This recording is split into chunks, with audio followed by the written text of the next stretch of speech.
뉴스 정면 승부. 여러분 안녕하십니까?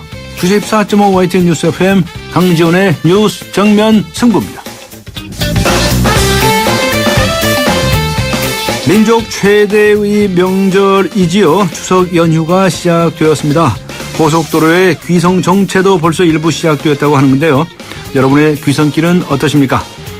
막히는 차 안에서 답답하시겠지만 연휴의 즐거움 누리시면서 안전운전 꼭 잊지 마시기 바랍니다. 그리고 올 추석엔 꼭 잊지 말아야 할 것이 또 하나 있습니다. 바로 달맞이입니다. 올해는 슈퍼문을 볼 수 있다는데요. 추석 당일인 8일 올 들어 두 번째로 큰 슈퍼문이 뜬다고 합니다. 네, 한가위 보름달이 크고 밝으면 틀림없이 풍년이라고 하죠. 이번 추석엔 슈퍼문을 보면서 슈퍼소망도 빌어보면 좋을 것 같습니다. 농업은 물론이고요. 네, 사회, 경제, 정치이기까지 좋은 일로 가득 찬 풍년이 들었으면 하는 소원을 담아봅니다. 강지훈의 뉴스 정면 승부와 여러분의 소원을 응원해드립니다. 이번 추석에 보름달을 보면서 어떤 소원을 빌어보실 건가요?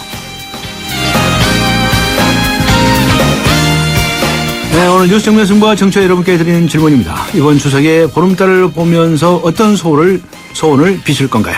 짧은 문자 50원, 긴 문자 100원의 유료 문자입니다. 우물정 0945, 우물정 0945번으로 보내주시기 바랍니다. YTN 라디오 애플리케이션 예스로 듣고 계신 분들도 계시죠. 예스 게시판에 글을 남기셔도 됩니다.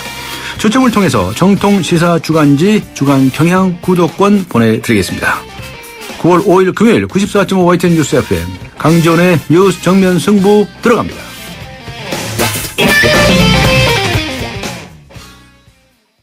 더 넉넉한 추석 되시라고 쉐보레가 준비한 선물. 스파크 구매 시 넉넉하게 최대 3년 무이자 할부. 차종에 따라 통 크게 최대 150만 원 할인까지. 더도 말고 덜도 말고 쉐보레 같은 한가위 되세요. 전시장 및 홈페이지 참조.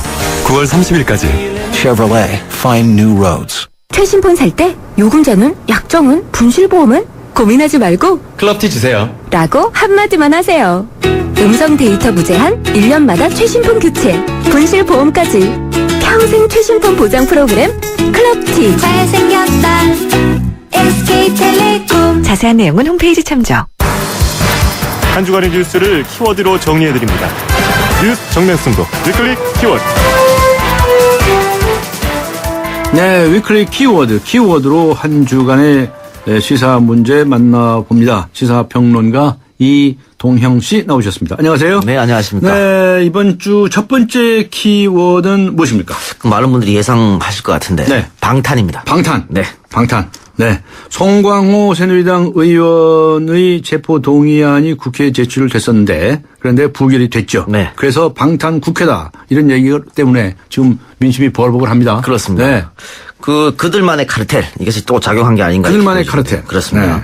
그 새누리당의 김무성 대표가 방탄 국회는 있을 수도 없고 있어서도 안 된다고 했는데 조금 머쓱해진 상황입니다. 네. 그러니까 자기들 밥줄이 걸려 있으니까 또 이렇게 방탄 국회가 성립된 게 아닌가 싶은데 여기엔 그 야당인 새정치연합의 의원도 한 20명 정도 가세했다고 지금 보여지니까 네. 여기에 대해서는 여야가 모두 공이다 할 말이 없을 듯합니다.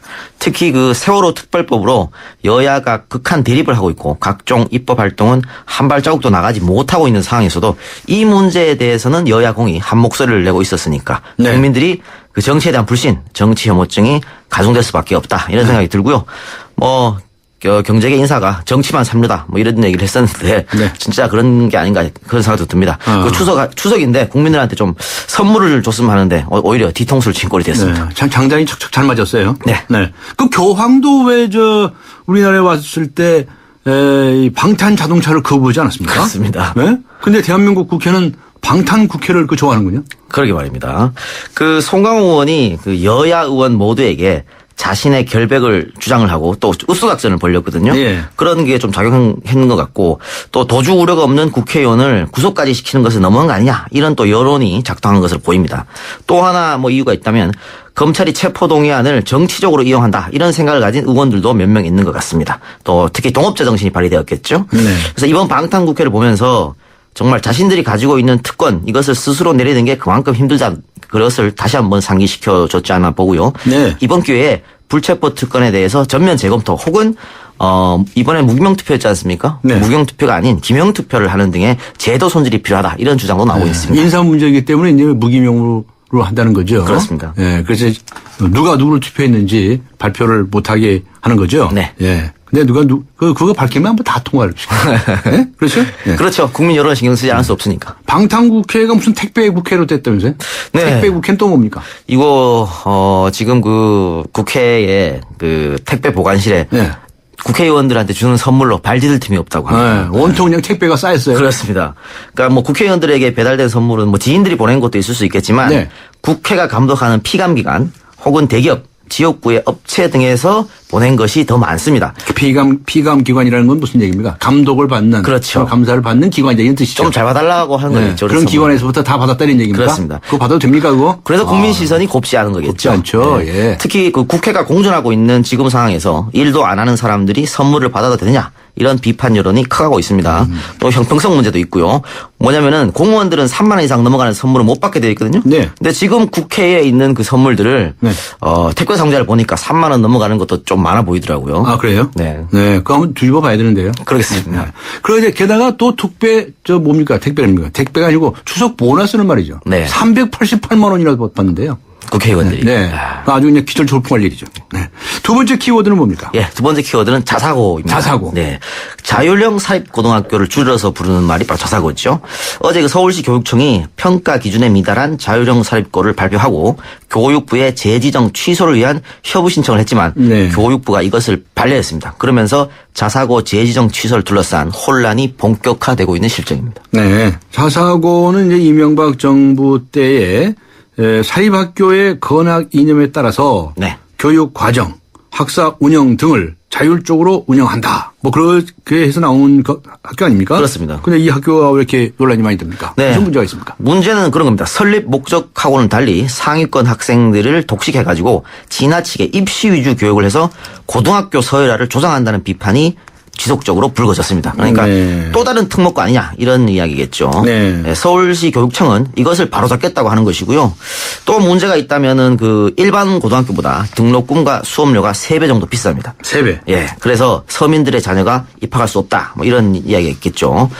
또한 학교법인은 입학금과 수업료의 3% 또는 5% 이상의 금액을 매년 학교로 전입해야 되는데 네. 한 푼도 내지 않은 학교가 그런 학교도 있다. 예, 그렇습니다. 그렇군요. 그래서 그런데 문제점이 이제 있다는 방금 것이죠. 말씀하신 것처럼 자사고 재지정을 취소하겠다 이렇게 협의 신청이 된 학교에서는 네. 학부모들이 뭐 반발하겠네요. 예, 반발하고 있는 상태입니다. 네. 그런데 그 재지정 취소가 되더라도요. 2016년 입학생들부터 일반고 전형으로 신입생을 받게 되거든요. 그러니까 네. 지금 자사고를 다니고 있는 학생들하고는 좀 관계가 없는 부분입니다. 그렇기 때문에 학부모들의 반발은 조금 감정적인 부분이 있는 것 같기도 하고 네. 혹은 또 내 자식들이 졸업한 학교가 그 소위 말하는 명문으로 쭉 남았으면 하는 그런 바람에서 반발하는 것일 수도 있습니다. 어쨌든 학부모들이 반발하는 것은 어느 정도 이해가 가는데요. 네. 문제는 교육부가 왜 반대하냐 이거겠죠. 네. 교육부는 교육청의 협의를 거부하면서 자사고 운영성과 평가 또 그에 따른 지정 취소 결정 등의 위법 부당한 사항이 있다고 밝혔는데 이런 표면적 이유보다는요. 역시 교육에도 진보와 보수가 부딪히고 있는 게 아닌가 이렇게 보여집니다. 네. 그러니까 보수의 경쟁교육 또 진보의 평등교육 네. 이런 가치들이 부딪혀서 지금의 사태가 났다. 아, 가치들이, 교육위원회는 가치들이 부딪히고 있는 거죠. 그렇습니다. 만일에 최종적으로 자사고에서 탈락이 되는 학교는 어떻게 되는 거예요? 네, 2016학년도부터 이제는 일반고로 신입생을 모집해야 합니다. 시교육청은 올해 진행 중인 2015학년도 입학 전형은 학생과 학부모의 혼란을 최소화하기 위해 당초 계획대로 변동 없이 진행하기로 했다고 말했습니다. 그러나 청문 절차가 끝나기 전에 일반고로의 자진 전환을 신청하는 자사고는 행정 및 재정 지원을 할 방침이라고 하네요. 네. 자, 그러면 세 번째 키워드는 무엇입니까? 연예인 교통사고입니다. 연예인 교통사고요? 예, 좀 안타까운 소식이죠. 예. 얼마 전 걸그룹 레이디스 코드가 교통사고를 당해 멤버 은비 양이 사망하고 권리세양이 중태에 빠져 네. 많은 이들에게 슬픔을 안겼습니다. 네. 연예인들의 교통사고 소식을 가끔 접하게 되지 그렇죠. 않습니까? 네. 그 왜 이런 일이 생길까요? 너무 무리해서 이렇게 스케줄을 잡거나 그런 거 아닐까요? 가장 큰 이유가 그게 아닐까 싶고요. 2007년도에도 개그우먼 김영은 씨가 교통사고로 사망했는데 그때도 스케줄 때문에 급하게 이동하다가 사고가 났거든요. 그러니까 이번 레이디스 코드 교통사고는 그 뒷바퀴가 주행 중에 빠졌다. 이게 이제 원인으로 지목됐습니다만 예. 아직 구체적인 것은 국가수의 조사 결과가 나와야 알 것 같습니다. 그러나 어쨌든 이번에도 그 연예인들의 바쁜 스케줄, 무리한 이동이 원인일 것이라고 많은 전문가들이 지적하고 있습니다. 네, 알겠습니다. 수고하셨습니다. 감사합니다. 네, 지금까지 시사평론가 이동형 씨와 함께 했습니다. 지금 시간은 6시 19분을 가리키고 있습니다. 이 시각 교통상황 어떤지 알아보죠. 김정윤 캐스터입니다. 네, 뉴스 정면 승부 교통정보입니다. 추석 명절을 앞두고 이미 고속도로를 비롯해서 서울 시내 모두 정체가 상당히 심한 편입니다. 현재 고속도로 이용해서 부산 쪽으로 이동하는 길, 한남에서 서초, 안성에서 천안, 주감휴게소부터 회덕분기점, 금강휴게소부터 옥천 3터널까지 차량 정체가 이어지고요. 서울 쪽으로도 오산에서 수원, 판교 부근, 그리고 달래내부터 반포까지도 정체가 이어집니다.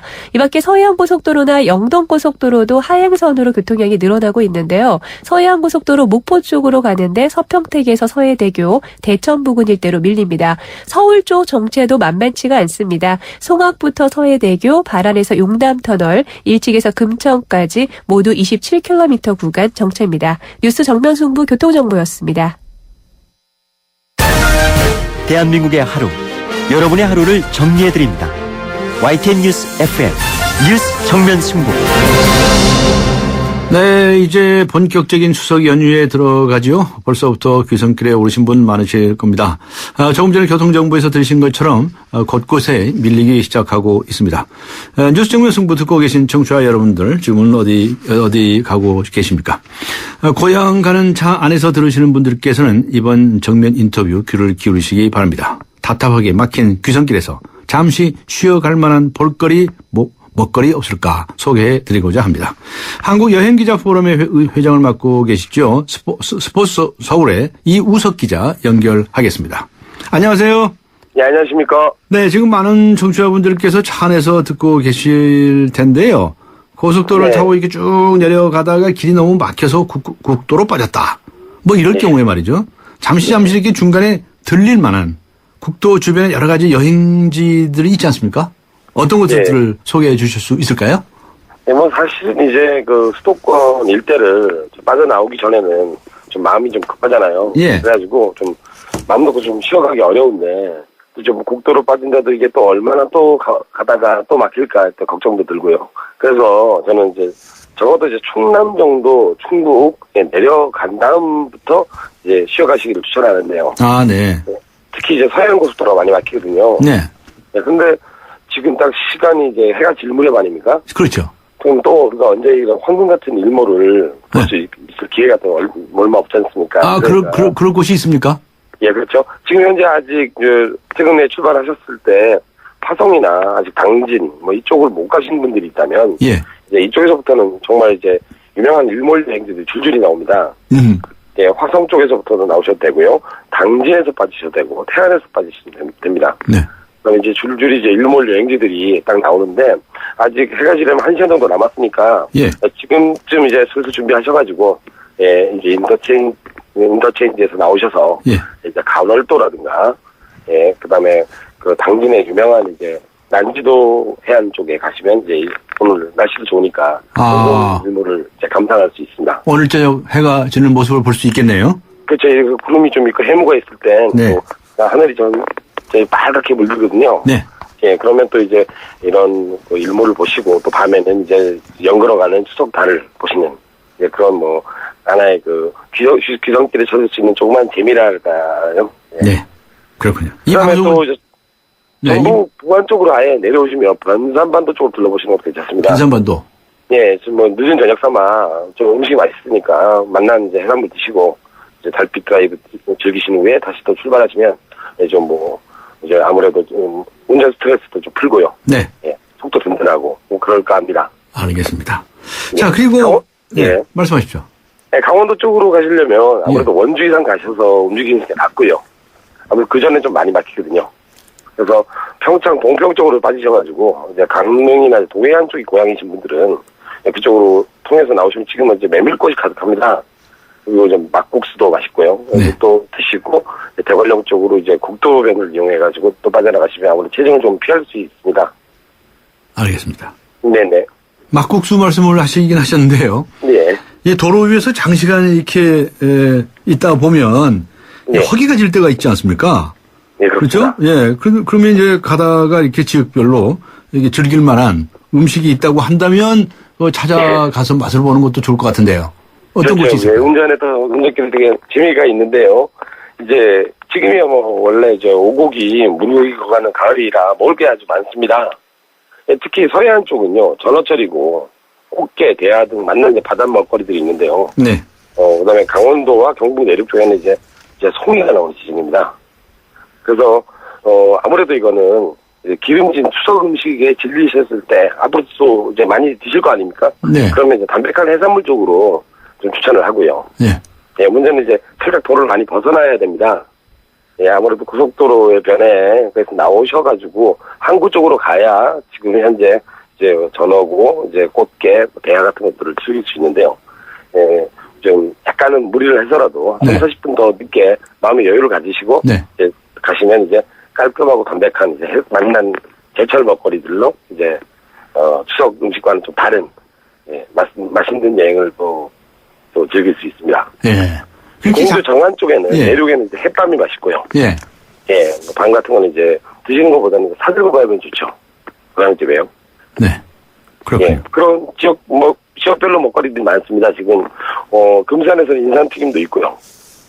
예, 그다음에 아무래도 전어철이다 보니까 남해안 쪽에서는 전어를 꼭 드시고 오시는 게 전어? 정말 좋을 것 같습니다. 예. 네, 알겠습니다.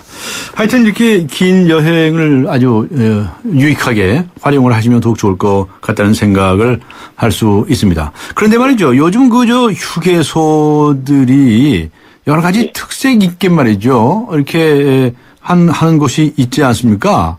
네. 네. 그 어떤 휴게소들이 좀 눈여겨볼 만합니까? 그 휴게소들이 예전에 천편일률적으로 그냥 기름을 넣고 잠시 이제 간단하게 먹거리를 이제 때우고 가는 그런 곳이었다면 지금 아무래도 테마를 많이 가지고 있습니다. 네. 예, 우선 이제 소개를 하자면 경부고속도로를 따라 내려가시면 아주 풍경이 되게 좋습니다. 금강 휴게소가 나옵니다. 네. 예, 이쪽에서는 아무래도 이제 비단 금자를 쓰는 금강의 어떤 그 수려한 경치를 이제 또 그 높은 곳에서 바라볼 수 있는 전망대가 있는데요. 지금 해가 저물기 전에 도착하신다면 예, 금강에 이제 붉게 물들어가는 그런 풍경을 감상할 수 있습니다. 그렇군요. 서해안 고속도로를 아까 말씀드린 대로 미리 이제 빠져나가지 않으신다면 행궁도나 이제 화성휴게소에서 일몰을 볼 수 있는 곳이 있고요. 네. 일몰을 볼 수 있는 이제 전망대처럼 이렇게 만들어놨어요. 아, 휴게소에 아예 전망대를 만들어 놨어요? 그렇죠. 일몰 전망대처럼요. 이제 서쪽을 바라보면서 네. 늘 이제 일몰이 좋은 곳이다 보니까 예, 그쪽에는 이제 데크로 해서 만들어놨습니다. 그렇군요. 그리고 좀 이색으로 따지자면요. 풍경이 아니라 이색적으로 따지자면 중부고속도로 이천휴게소에 네. 1970년대 거리를 재현해 놓은 추억의 거리가 있는데 아, 예. 이게 아주 재미납니다. 아주 크기는 그렇게 테마파크처럼 크진 않은데 네. 지금 도심에서는 찾아보기 힘든 연탄가게랑 만화방, 헌책방 같은 이제 그런 것들이 있는데 네. 아무래도 보통 귀성길은 가족 단위들로 많이 움직이지 않습니까? 그렇죠. 그래서 아빠와 아들이 이렇게 서로 이제 아빠의 추억을 공유하면서 네. 이제 그걸 보고 나면 이제 나머지 내려가는 기나긴 시간 동안 또 화제거리도 되고요. 아빠가 어렸을 때는 추석 때 용돈을 받았을 때 만화방에 갔었다 이런 얘기들 하면서 이제 가족끼리 이제 오랜만에 귀성길을 내려가면서 교감을 하는 시간을 가질 수 있습니다. 네. 추석 예. 기간이, 연휴 기간이 길다 네. 보니까 고향에 가고 오고 하는 길에 네. 좀 다른 지역에 들려서 또 여행을 좀 즐기자라고 하시는 분도 있을 수 있을 것 같습니다.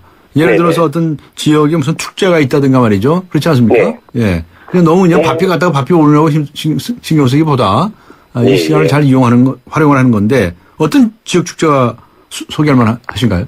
네, 평상시에 원래 이제 지역 축제들이 원래 이제 가을에 많이 열리는데요. 올해는 추석 기간 추석이 좀 빠르다 보니까 추석과 겹친 곳이 좀 몇 군데 있습니다. 아, 네. 예. 그래서 아무래도 우리가 이제 초가을의 어떤 전령사를 곱창면 메밀꽃으로 많이 보는데요. 메밀꽃.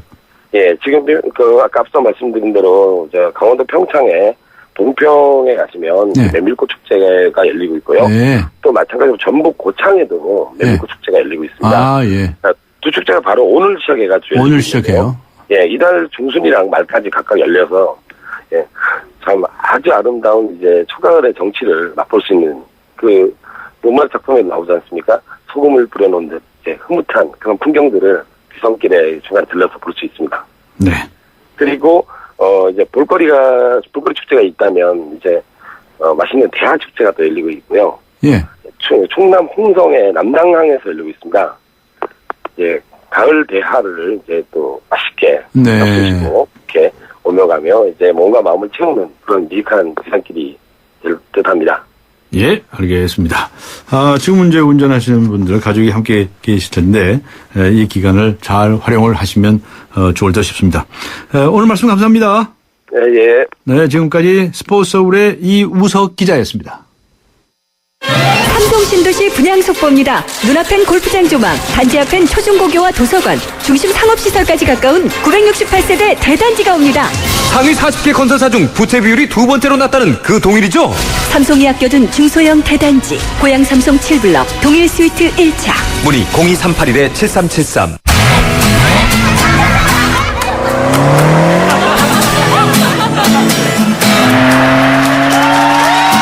들리세요? 드라이빙 그 이상의 즐거움. BMW 드라이빙 센터. 지금 영종도에서 경험하세요. 네, 이번 추석 보름달을 보면서 어떤 소원을 비실 건가요? 네, 7361번님께서는 좋은 대학 가게 해주세요. 1년의 노력이 헛되지 않게. 네, 고3인 것 같습니다.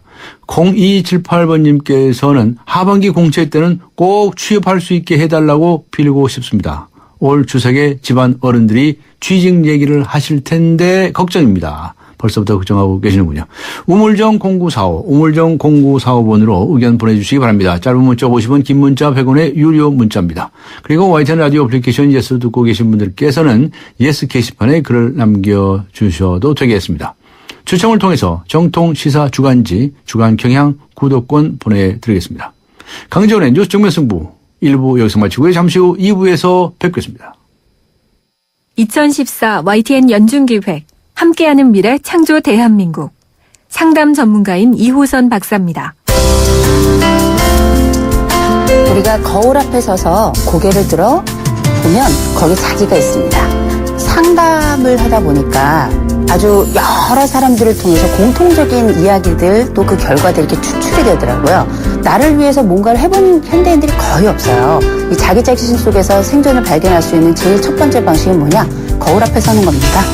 내 속에서 답을 찾는 것, 그리고 나를 위로하는 것, 이런 자기문감대가 잘 해낼 수 있다는 신념을 갖게 된다면 그 순간 더불어 사는 세상, 21세기 우리 대한민국 사람들이 함께 살아가는 세상이 아닐까 싶습니다. 2014 YTN 연중기획 함께하는 미래 창조 대한민국. YTN 라디오가 함께합니다.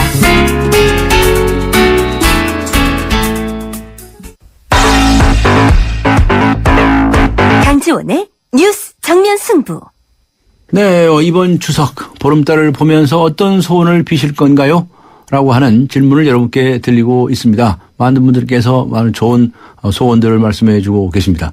4800번님께서는요. 올 하반기에는 팍팍한 형편이 좀 나아졌으면 좋겠습니다. 라고 적어주셨습니다. 요즘 생활이 좀 팍팍하시죠? 네. 7607번님께서는 슈퍼문이 소원을 이루어진다면 본인들을 위한 일을 하는 사람이 아닌 국민을 위한 일을 하는 사람이 칭찬받는 사회가 되었으면 합니다. 네. 대한민국 국회의원 여러분들, 네, 들어야 할 이야기입니다. 1101번님께서는요, 중2병 걸린 우리 아이들을 정신 차릴 수 있게 도와주세요라고 아주 간절하게 적으셨습니다. 아주 중2 아들을 둔 어머니가 쓰신 게 아닌가 싶은데요. 네, 네. 정신 차릴 겁니다. 걱정하지 마십시오. 우물정 0945번으로 의견 보내주시기 바랍니다. 짧은 문자 50원, 긴 문자 100원의 유료 문자입니다. YTN 라디오 애플리케이션 예스 듣고 계신 분들께서는요. 예스 게시판에 글을 남겨주시기 바랍니다. 강전의 뉴스 정면 승부 2부 들어갑니다. 최신 폰 살 때 요금제는, 약정은, 분실보험은 고민하지 말고 클럽티 주세요. 라고 한마디만 하세요. 음성 데이터 무제한, 1년마다 최신폰 교체, 분실보험까지 평생 최신폰 보장 프로그램 클럽티. 잘생겼다 SK텔레콤. 자세한 내용은 홈페이지 참조. 귀향길에 오르신 청취자 여러분 많으시죠? 고향에 계신 부모님과 친지들을 곧 만나 보시게 되겠네요. 그런데 올 추석의 화두는 보건복지부의 정책이 많은 부분을 차지할 것 같습니다. 어르신들은 기초연금을, 그리고 또 담배 피우시는 분들께서는 담배값 인상을 이야기하지 않을까 싶은데요.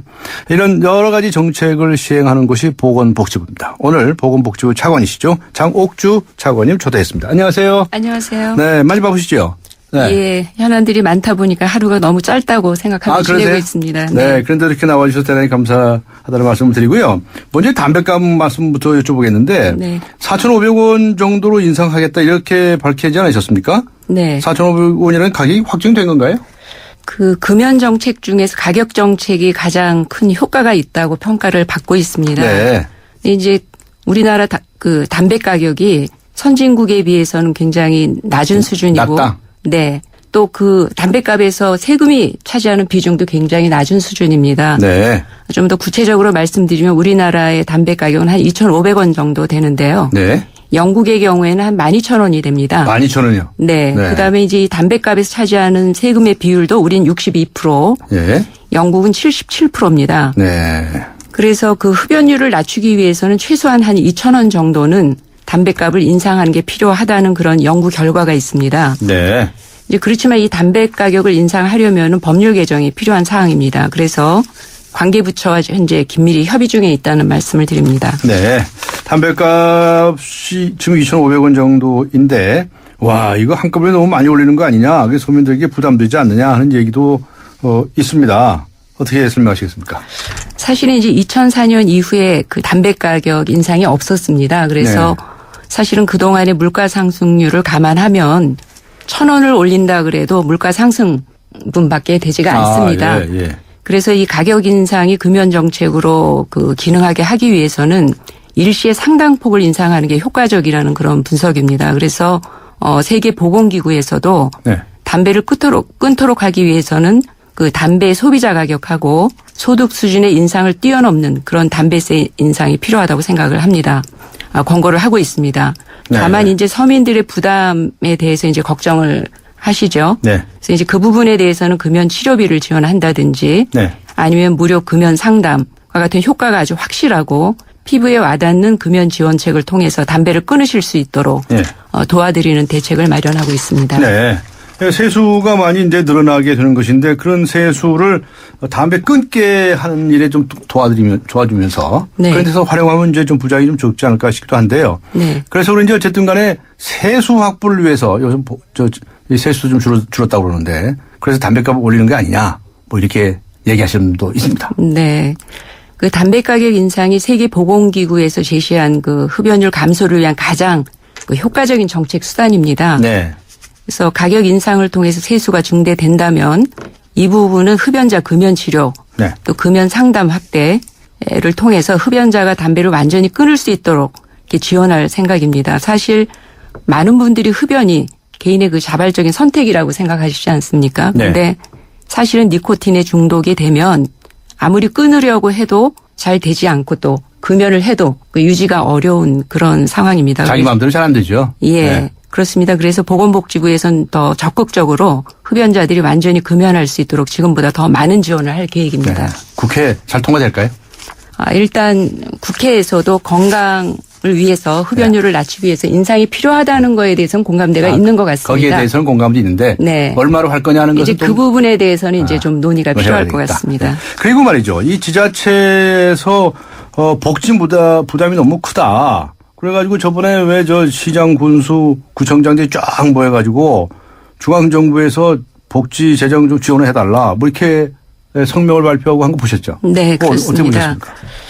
이제 그동안의 중앙정부에서는 그런 지방정부에 대한 재정 지원을 확대하기 위한 노력을 해왔습니다. 네. 지난해에는 이제 중앙과 지방 간에 그 재원 조정 방안을 마련을 해서 구체적으로는 지방 소비세 전환율을 확대했습니다. 기존의 5%에서 11%로 확대를 하고 또 보육료와 양육수당에 대한 국고 보조율도 15% 인상을 했습니다. 예.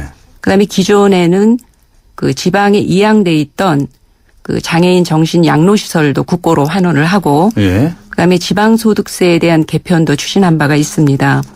이제 이런 조치를 통해 가지고 향후 10년 동안 연평균 그 3조 2천억 원 정도의 그 순재원 이전 효과가 있는 걸로 분석이 되고 있습니다. 이렇게 되면 지방자치단체의 재정 여력도 상당히 호전될 걸로 판단을 합니다. 네. 그 무상보육하고 기초연금은 사실은 지역 주민들의 복지 증진을 위해서 중앙하고 지자체가 함께 책임을 져야 될 그런 복지 사업입니다. 네.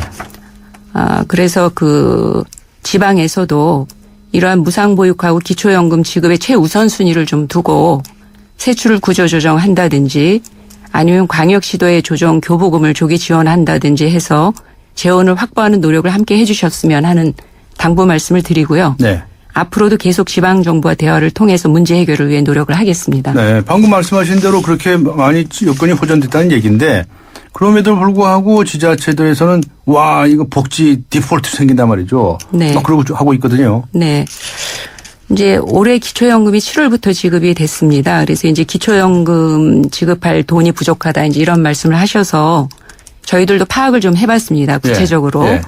이제 올해 지자체 추가 재정 소요가 한 6천억 원 정도가 필요합니다. 예. 근데 이제 그 부분은 지방 소비세 인상으로 지방 재정 여력이 좀 호전됐기 때문에 가능하다고 보고 있고 실제 파악을 해봐도 추경을 해서 네. 올해 기초연금 재원에는 문제가 없다는 걸로 파악이 되고 있습니다. 그래요? 네. 그러면 이제 지자체에서는 뭐 엄살 부리는 건가요? 물론 이제 지자체에도 여러 가지 하시는 사업들이 있기 때문에 예. 그런 부분에서 이제 어디에 우선순위를 두냐의 문제입니다. 네. 저희 생각에는 무상보육과 기초연금은 굉장히 중요한 우선순위를 둬야 될 사업이기 때문에 네. 일단 지방에서도 우선순위를 두고 세출에 불필요한 부분들은 좀 조정을 하셔서 네. 지원을 하셨으면 좋겠다는 말씀을 드립니다. 네. 중앙정부와 지자체하고 이렇게 이 협의를 계속 해 나가야 되겠네요. 네, 그렇습니다. 알겠습니다. 네. 그다음에 의료 문제 좀 질문을 하고 싶은데요. 의료 민영화 저지를 해야 되겠다라고 해서 서울대학교 병원의 노조가 지난달 27일부터 무기한 파업에 들어가 있지 않습니까? 네. 어떻게 보십니까? 사실 이제 전체 우리나라의 의료기관은 한 6만 개 정도 됩니다. 예. 그 중에서 이제 잘 아시는 그 큰 대학병원들을 포함한 그 대부분의 병원들은 이미 이러한 그 자법인 부대 사업을 하고 계십니다. 이미 하고 있다. 네. 그런데 이제 단지 6만 개 중에 한 2%에 해당하는 의료법인이 한 1,200개 정도 됩니다. 예. 여기에만 이제 규제가 돼 있어요. 예. 이런 것들을 못하게. 그렇기 때문에 같은 의료기관의 형평성 차원에서도 이 부분에 대한 규제는 적정한 수준에서 풀어서 네. 의료법인의 경쟁력을 강화하는 게 필요하다고 생각을 합니다. 이렇게 해서 이제 의료법인의 경쟁력이 강화가 되면 또 의료 서비스에 재투자를 해서 네. 의료의 질이 이제 올라갈 수 있고요. 또 불필요한 비급여 진료를 통해서 그 진료를 좀 과하게 하는 부분들도 줄어들 수 있고 국민들의 부담도 감소할 걸로 저희는 기대를 하고 있습니다. 또 현재 추진하는 그런 내용들은 전부 의료와 무관한 영역입니다. 부대 사업이라든지 하는 부분들은. 네. 그리고 이제 정부에서는 건강보험의 당연 지정제와 같은 그런 건강보험 체계는 아주 확고하게 지켜나갈 것이기 때문에 네. 일부에서 우려하는 바와 같이 그런 의료비가 폭등한다든지 하는 거는 없다는 말씀을 드립니다. 네. 파업은 지난 2일에 일단락되기는 했는데 방금 말씀하신 것처럼 부대 사업은 의료와 관련이 없다 이렇게 말씀하시지만 이거 의료 민영화다. 여전히 그렇게 보고 있는 사람들이 많거든요. 사실은 그 말이 맞지 않는 게요. 우리나라는 모든 의료기관에 대해서 건강보험 당연 지정제를 적용하고 있습니다. 예. 그래서 모든 국민이 건강보험 제도 하에서 예. 적정한 의료비를 부담하고 서비스를 받고 있습니다. 그렇기 때문에 그 말씀은 맞지 않는 말씀이고요. 의료 민영화 아니다. 네, 그렇습니다. 네. 자, 원격 의료에 관해서도 말씀해 주시죠. 지금 상황이 어떻습니까? 의료계 의견에 따라서 지난 3월에 정부와 의협이 공동 시범 사업을 하기로 합의한 바가 있습니다. 네. 그래서 그 이후에 6월 중에 시범 사업을 실시하겠다고 합의를 했는데요. 네. 이제 그동안의 의협의 회장이 탄핵되고 하는 그런 내부 사정, 의협 내부 사정으로 인해 가지고 구체적인 시행안을 제시를 못 해주시고 계십니다. 그래서 아직까지 이제 의협 쪽에서 의견이 안 나오고 있습니다. 네, 그래서 시범 사업 착수가 지연이 돼서 이제 더 이상 국민 건강 증진이라든지 하는 또 국민 불편 해소를 위해서는 더 늦추기가 곤란하다 하는 게 정부 입장입니다. 그래서 의료계의 참여를 열어두고 네. 9월부터는 정부 주도로 시범 사업을 우선 착수하려고 합니다. 네. 그러면서 이제 그동안의 논란을 감안해가지고 의료계가 반대가 적은 원격 모니터링을 중심으로 우선 시범 사업을 실시를 하고 원격 진료는 준비 기간을 거쳐 단계적으로 추진을 하려고 합니다. 네. 그래서 이제 구체적으로는 그동안의 그 원격 의료에 대한 시범 사업을 실시한 시군구가 있습니다. 그래서 그러한 시군구의 보건소, 보건진료소하고 그다음에 이제 그 의용급 의료기관 중에 참여를 희망하는 곳들을 대상으로 해서 시범 사업을 함께 추진을 할 계획입니다. 또한 함께 더불어서 건강보험을 적용하는 방안 수가라든지 기준 같은 것들을 개발을 같이 병행해서 추진할 계획입니다. 네. 만일에 원격 의료가 시행이 된다면 말이죠. 이제 시범 사업을 거쳐서 시행이 된다고 할 경우에는 어떻습니까? 뭐 일선 의사들이 우려하는 것처럼 오진이라든가 또는 뭐 중소병원이 몰락한다든가 이런 문제가 생기지 않을까요? 네, 그 부분은 원격 의료는 일단 주기적으로 대면 진료를 의무적으로 하도록 되어 있습니다. 네. 그리고 원격 의료는 이제 대면 진료를 보완하는 수준으로 제한할 계획으로 있고요. 네. 그렇기 때문에 주로 이제 위험성이 낮은 경증 질환 네. 위주로 하기 때문에 네. 우려하시는 그런 부분들은 최소화가 될 걸로 생각을 하고 있습니다. 알겠습니다. 자, 그다음에 이제 기초연금 제도 여쭤보겠는데요. 7월부터 기초연금이 이제 시행되고 있지 않습니까? 네. 네. 지난 2달간 지급 규모가 어느 정도 됐습니까? 그 7월에는 410만 명. 410만 명. 네. 그다음에 8월에는 420만 명에게 최대 20만 원의 기초연금이 지급이 됐습니다. 네. 그래서 7월 대비해서 8월에 이제 10만 명 정도 증가했는데요. 아마 계속해서 신청자가 늘어나서 수급자는 더 늘어날 걸로 전망을 하고 있습니다. 네. 그래서 90% 이상의 대부분의 그 노인들께서는 그 기초연금 전에 단독 가구의 경우에는 20만 원, 또 부부 가구의 경우에는 32만 원을 수급하셨습니다. 네, 그렇군요. 그런데 이제 이 기초연금 제도를 가만히 생각해 보면 말이죠. 이거 이제 결국 세금으로 그 재원을 조달하는 거 아닙니까? 네, 그렇습니다. 그렇기 때문에 이제 앞으로 이제 고령화 사회가 된다는 것인데 네. 젊은 사람들이 자꾸 이걸 줄어요. 네. 그 젊은 사람들이 이거 다 어떻게 이 세금 마련하고 말이죠 해가지고 이게 충당할 수 있느냐. 네. 뭐 이런 걱정들을 하시는 분들이 있습니다. 어떻게 네.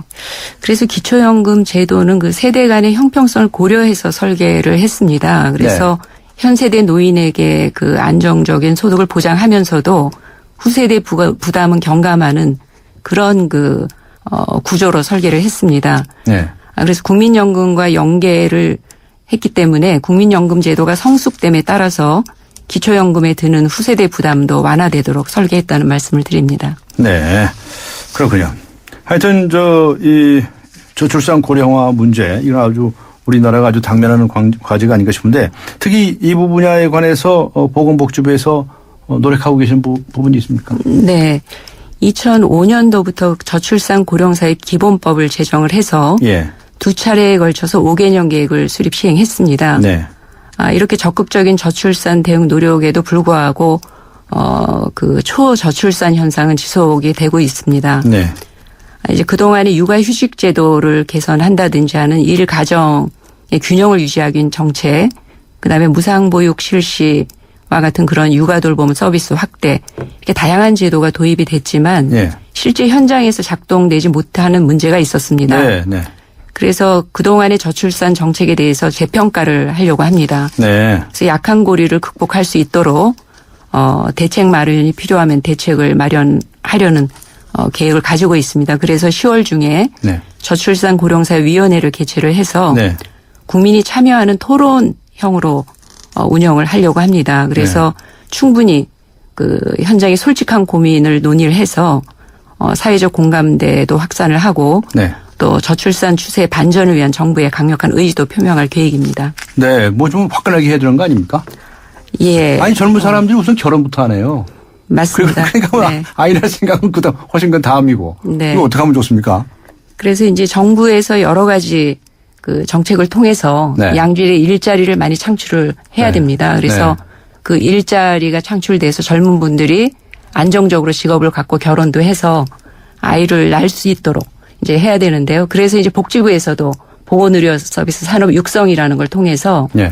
해외로 그 진출해서 병원들이 진출하고 이제 가시적인 성과들이 나오기 시작했습니다. 그다음에 해외 환자도 국내에 그 유치해가지고 부가가치 창출을 해서 네. 그 시장에 많은 양질의 일자리들이 생기게 되면 많은 젊은이들이 좋은 일자리를 가질 수 있지 않나 기대를 네. 하고 있습니다. 보건복지부가 마음만 먹으면 일자리 많이 만들 수 있겠는데. 예, 저희 열심히 노력하고 있습니다. 그렇군요. 자, 기초생활보장법 개정이 국회에서 지연이 되면서 네. 어려운 분들에게 지원될 수 있었던 2,300억 원이 내 예산을 쓸 수가 없게 되었다. 이런 얘기가 있지 않았습니까? 네. 도대체 이게 왜 그런지 도대체 무슨 이야기인지 네. 설명을 좀 자세히 해 주시겠습니까? 네. 기초생활보장법 개정안이 국회에서 논의가 마무리가 되지 않기 때문에 예. 원래는 올해 10월부터 시행을 하기 위해서 2,300억 원이 반영이 돼 있었습니다. 네.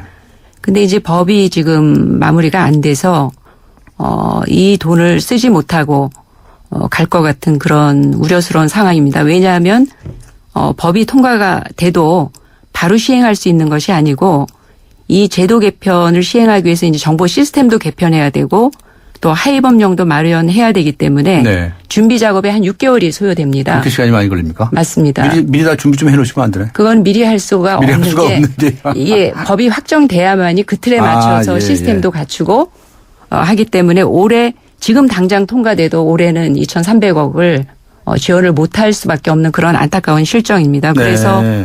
40만 명이 추가로 혜택을 받으실 수 있는 건데요. 예. 이게 그 지금 되지 못해서 굉장히 안타깝고 지금이라도 하루빨리 법이 통과돼서 내년에 초기에 일찍이 좀 드릴 수 있는 준비를 할 수 있도록 네. 그렇게 법이 통과됐으면 하는 바람을 갖고 있습니다. 그렇군요.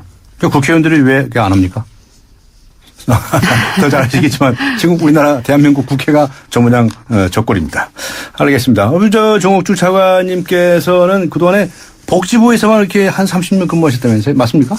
예, 그 잠시 고용노동부, 예. 노동부에서 그 노동보험 담당하는 국장을 잠깐 했었습니다. 네. 그 외에는 복지부에서 계속 있었습니다. 네. 복지부에서 일 참 많이 하셨네. 그중에서 뭐 가장 혹시나 뭐 보람 있으셨던 일이라고 한다면 예, 여러 가지가 있습니다만 기억에 남는 게 저희 무상보육하고 있습니다만은 무상보육. 그 영유아 보육 사업을 처음 시작할 때 네. 실무 담당을 했었습니다. 네. 그래서 지금 7조 규모가 됐는데요. 네. 그 당시 제가 처음 시작할 때 191억으로 시작을 했었습니다. 네. 그래서 그동안에 이제 많이 확대되고 많은 국민들의 그 아이들을 돌볼 수 있는 그런 시스템이 구축돼서 그런 기반을 처음에 마련했다는데 이제 보람을 느끼고 있고요. 네. 그 다음에는 이제 제가 그 IMF 때 국민연금 기금 운용 담당하는 그 과장을 했었습니다. 네. 그래서 그 당시에 이제 지금 현재는 국민연금 기금 규모가 한 460조가 되는데요. 이러한 기금을 운영할 수 있도록 전문적인 그 기금 운용 본부를 조직을 만들어서 실제적으로 기금 운용의 효율화를 이룰 수 있는 기반을 마련했다는데 보람을 느끼고 있습니다. 그렇죠. 네. 그 여성적인 리더십으로 아주 더 좋은 보건복지 행정을 해 주시기를 기대하겠습니다. 오늘 수고하셨습니다. 네, 감사합니다. 네, 감사합니다. 지금까지 보건복지부의 장옥주 차관이었습니다. 반도여보라 김현욱입니다. 역시 동탄이 신도시 하면 시범단지죠. 10월 시범단지의 마지막 유보라 아이비파크 4.0이 찾아옵니다. KTX 동탄역과 중앙공원, 게다가 복합화 초교 혜택까지. 와우! 역시 마지막이라 더 대단하네요. 반도 유보라 아이비파크 4.0 문의 031-8003-1800. 네. 이번 추석 보름달을 바라보시면서 어떤 소원을 비실 건가요? 오늘 강조린 뉴스 정면 승부가 여러분께 드린 질문입니다. 4296번님께서는요. 보름달 보며 33 우리 딸 시집 가겠다는 생각이라도 하게 해달라고 빌어보겠습니다라고 적으셨군요. 네. 참 요즘 참 시집 가겠다고 하는 자녀가 많지 않아요. 네. 7856번님. 고등학교 1학년 여고생입니다. 2학기에는 전교 등수 10등만 올랐으면 좋겠습니다. 네. 이런 소원을 말씀하셨습니다. 우물정 0945번을 의견 주시기 바랍니다. YTN 라디오 애플리케이션 예스 게시판에 글을 남기셔도 됩니다. 잠시 뉴스 들으시고 3부에서 뵙겠습니다.